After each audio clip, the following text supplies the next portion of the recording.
जौनपुर पहुंचे शपथ प्रमुख अखिलेश यादव ने सीएम योगी पर बोला हमला। बोले अखिलेश, हमारे मुख्यमंत्री जी कुछ नहीं जानते। अगर उन्हें वीवो का मोबाइल दे दिया जाए चला नहीं पाएंगे, आईफोन दे दिया जाए तो दीवार पर पटक कर तोड़ देंगे। वक्फ बोर्ड को लेकर जो लोग सुप्रीम कोर्ट गए उनके समर्थन में समाजवादी पार्टी। वाराणसी में छात्रा से गैंग रेप के मामले में बोले अखिलेश, ये घटना जो वाराणसी में हो रही है दुखद है, और अगर संख्या देखो तो सबसे ज़्यादा असुरक्षित उत्तर प्रदेश है। पुलिस कस्टडी में पुजारी यादव की मौत, मंगेश यादव इनकाउंटर समेत कई उदाहरण देते हुए अखिलेश यादव ने सरकार पर बोला हमला।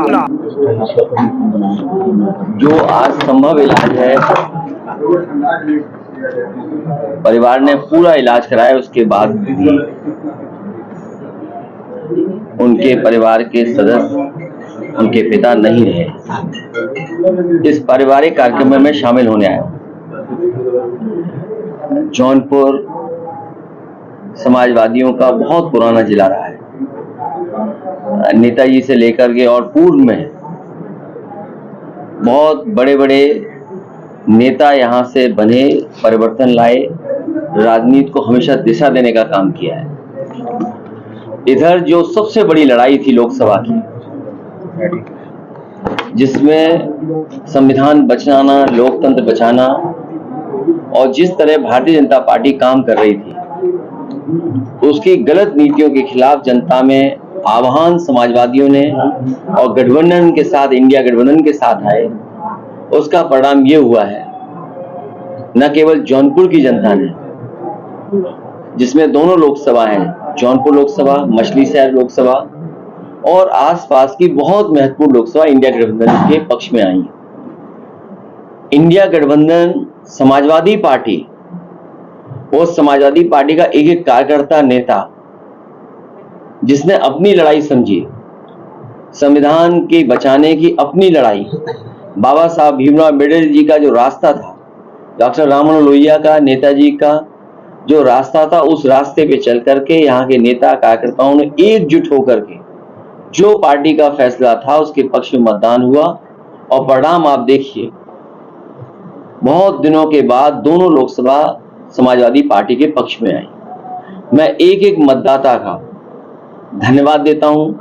पार्टी के संगठन के जितने भी हमारे कार्यकर्ता बूथ स्तर पे थे, गांव स्तर पे थे, संगठन के लोगों का मैं बहुत धन्यवाद देता हूं कि उन्होंने समाजवादी पार्टी की इस लड़ाई में पूरी जिम्मेदारी के साथ मदद की है। और उसका परिणाम यह है कि अब दिल्ली की सरकार वो फैसले नहीं ले पा रही जो वो लेना चाहती थी। लेकिन उसके बावजूद भी आप और हम देख रहे हैं कि जब हर सवाल पर सरकार नाकाम हो गई है, आप उनसे महंगाई पर चर्चा करें। जब हम और आप आज यहां बातचीत कर रहे हैं, डीजल पेट्रोल की कीमतें बढ़ी हैं। ये अलग बात है कि सरकार कैसे गोल गोल जवाब दे रही कि भार नहीं जनता पे पड़ेगा। सिलेंडर देखिए आप, जिसको फ्री देने की बात कही, आज फिर कीमत बढ़ गई। और जिस तरीके से अमेरिका आर्थिक रूप से पाबंदी लगा रहा है अपनी अर्थव्यवस्था बचाने के लिए, अगर वो अपनी अर्थव्यवस्था बचा रहा है और पाबंदियां लगा रहा है, तो भारत की अर्थव्यवस्था को कौन बचाएगा? जब भारत की अर्थव्यवस्था नहीं ठीक चल पा रही है, तो जो निवेश करने वाले लोग हैं अपना पैसा निकाल लें। उसका परिणाम ये है कि सेंसेक्स लगातार नीचे जा रहा है। महंगाई पे ये जवाब नहीं देना चाहते हैं। बेरोजगारी इतने बड़े पैमाने पे फैल गई है कि आने वाली सरकार अगर फैसले भी लेती है तो कब बेरोजगारी को दूर कर पाएगी? कुछ लोगों को लाभ पहुंचाने के लिए सरकार हर फैसला ले रही है। अभी मुद्रा योजना का 10 साल पूरे हुए हैं। आप खुद सोचिए, अगर 52 करोड़ लोगों को इन्होंने मुद्रा योजनाओं से जोड़ा है, और ये बात उन्होंने सरकार में कही थी कि हर व्यक्ति को नौकरी मिलेगी इस मुद्रा योजना के माध्यम से, जो कारोबारियों की मदद की। अगर 52 करोड़ लोगों को इन्होंने मदद की है, 33 लाख करोड़, तो अगर एक व्यक्ति जिसको मुद्रा लोन मिला है, अगर उसने 2 लोगों को नौकरी दी है, तो इसका मतलब तो यह है कि नौकरी खत्म हो जानी चाहिए थी, अब नौकरी की जरूरत ही नहीं थी किसी को। ये तो उन्हीं की बात मैं कह रहा हूं जो आपसे मैं आज शेयर कर रहा हूं। और फिर हमारे मुख्यमंत्री कहते हैं कि अगले 3 साल में हम जीरो पॉवर्टी कर देंगे। हमारे मुख्यमंत्री जी कुछ जानते नहीं है। अगर उन्हें वीवो का मोबाइल दे दो तो कहो वो भी ना चला पाए, आईफोन दे दो तो कहो दीवार पे मार दें। क्या कह रहे हैं कि 3 साल में हम गरीबी दूर कर देंगे, जीरो पॉवर्टी कर देंगे। ये किस बात का नारा है? और फिर zero tolerance law and order के लिए सुप्रीम कोर्ट क्या कह रहा है? सुप्रीम कोर्ट कह रहा है जो बात हम लोग कहते थे वो बात सुप्रीम कोर्ट कह रहा है कि कानून व्यवस्था उत्तर प्रदेश में है ही नहीं, खत्म हो गई है। कानून व्यवस्था के नाम पर कुछ हो ही नहीं रहा है। मनचाहा अधिकारी काम कर रहे हैं, मनचाहा अधिकारी मुकदमे लगा रहे हैं, मनचाहा लोग पैसे वसूल रहे हैं। और जौनपुर से बेहतर कौन नहीं जानता, याद करो वो पुजारी की घटना। क्या आज भी जेल में नहीं है पुलिस के लोग? मुझे वो दिन याद है जब एक बच्चा केवल टिकटॉक बना रहा था, वो मुस्लिम बच्चा था, टिकटॉक बना रहा था, पुलिस ने दबाव बनाया, उसकी बात पिताजी से पैसा लेना चाहते थे, जान चली गई। बाद में हमारा पूरा डेलीगेशन पार्टी का पहुंचा था, न जाने कितने बेगुनाहों को मार दिया।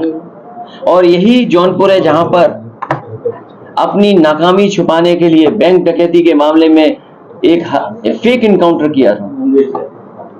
फेक इनकाउंटर इसी जिले में हुआ था। और कैसी सरकार है सोचिए आप, जब सवाल खड़े हुए जवाब नहीं दे पाए तो उन्होंने बैलेंस करने के लिए एक छतरी की भी जान ले ली। ये बात आप लोगों से नहीं छिपी होगी क्योंकि आप लोगों ने तो करीब से चीजें देखी हैं। तो हर चीज की जब नाकामी हो गई, ये जो वक्फ बिल लाए हैं नाकामी का पर्दा है। अपनी तमाम जो उनकी नाकामी है योजनाओं की, जो कुछ नहीं जनता को कर पाए, इसलिए इस तरह के कानून ला रहे हैं। समाजवादी पार्टी ने लोकसभा में भी स्वीकार नहीं किया था। आने वाले समय में भारतीय जनता पार्टी जाने वाली है। भारतीय जनता पार्टी पीडीए की ताकत को, पीडीए की एकजुटता का सामना नहीं कर सकती भारतीय जनता पार्टी। और इसीलिए क्या कह रही थी मुख्यमंत्री जी, 80 और 90, ये मैंने नहीं कहा। अगर पूर्व में किसी ने कहा हो, मेरे मुंह से आपने कभी नहीं सुना हुआ 80 और 90। मैं उन्हीं मुख्यमंत्री जो 80-90 कह रहे हैं, मैं उनसे जानना चाहता हूं कि हम 80 में आते हैं कि 20 में आते हैं? 80 में है कि 20 में? अगर वो ये नहीं बता पा रहे हैं तो वो समझ लें ये लड़ाई 90-10 की है। और 90-10 में इसलिए बोल रहा हूं, क्या बसपा से गठबंधन करने जा रहे हैं क्या? रामगोपाल जी को लेकर के जो जंगी बयान दिया उसको लेकर के आपकी क्या प्रतिक्रिया? देखिए, बहुत पुरानी कहावत है, उसको कहना नहीं चाहता हूं क्योंकि हम समाजवादी लोग झगड़ा नहीं लगाना चाहते। एक उन्हीं का विधायक कपड़े फाड़ करके, या कपड़े फट गए, पुलिस ने इतना मारा, सुनने में आ रहा है कि पुलिस ने ऐसा उनका कुर्ता कपड़ा खींचा कि कुर्ता कपड़ा फट गया। भगवान श्री राम के दर्शन करने भी वो फटे कपड़े में गए थे और अभी भी फटे कपड़े पहन रहे हैं वो। जब उनसे आप ही जैसे प्रेस के साथियों ने पूछा तो उन्होंने कहा कि किसी माँ का दूध पिया हो तो। सोचो, उन्हीं का विधायक अधिकारियों को क्या कह रहा है, सोचिए आप। ये हारे हुए के लोगों के बारे में कुछ बोलना नहीं है। और फिर इतिहास के पन्ने अगर पलटता है कोई, मैंने कहा राम जी या सुमन जी के साथ अगर किसी का व्यवहार खराब हुआ उसके लिए जिम्मेदार मुख्यमंत्री जी खुद होंगे।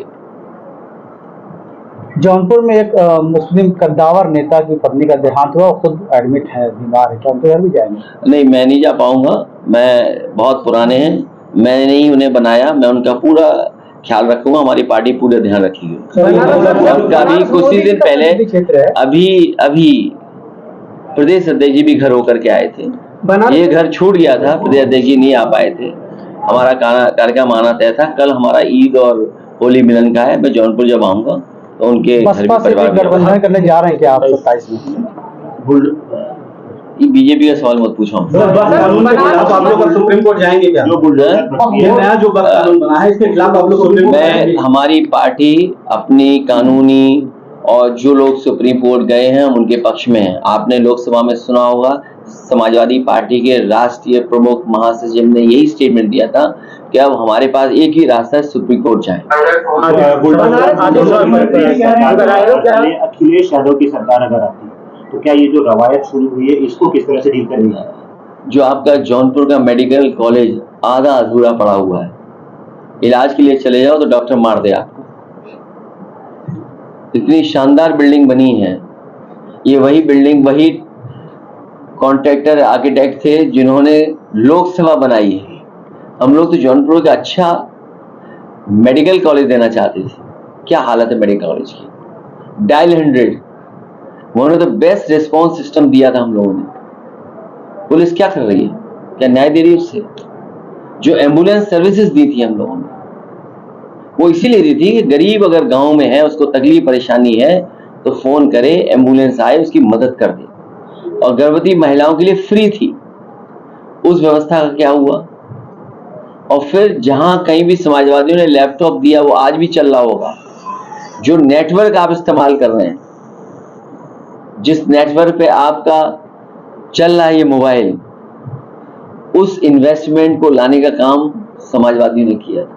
और उसी का परिणाम यह है कि आज इंटरनेट और उस तरह की सेवाएं बड़े पैमाने पर पहुंच रही हैं गांव-गांव। और बिजली, ये केवल मीटर लगा रहे हैं, बिजली महंगी कर रहे हैं, सस्ती नहीं होने दे रहे बिजली। और हमारे मुख्यमंत्री जी तो एक कारखाना नहीं लगाया बिजली का। बनारस में गैंगरेप हो रहा है, 2024 गैंगरेप हुआ सर। ये घटनाएं जो वाराणसी में हो रही हैं दुखद हैं। और अगर संख्या और नंबर हम देखें, अगर देश में सबसे ज्यादा असुरक्षित महिलाएं कहीं हैं तो उत्तर प्रदेश में। पुलिस का कहना है कि नए तरह के माफिया पैदा हो जाएगा। पुलिस की क्यों मानते हो? पुलिस खुद ही माफिया का काम कर रही है। आपको नहीं पता क्या? आपको पता होगा घटना बरेली की। पुलिस ढूंढ रही पुलिस को, पुलिस अपहरण कर रही है, पुलिस ही एफआईआर लिखा रही पुलिस की, और पुलिस ही पकड़ के ला रही है। ये कभी देखा आपने? सुना हुआ कभी आपने कि पुलिस को पकड़ रही है? कभी बसपा में रहे दद्दू प्रसाद, अब आपके साथ आगे क्या सपा और मजबूत होने जा रही है क्या? अभी बहुत सारे लोगों को जोड़ने का काम होना है।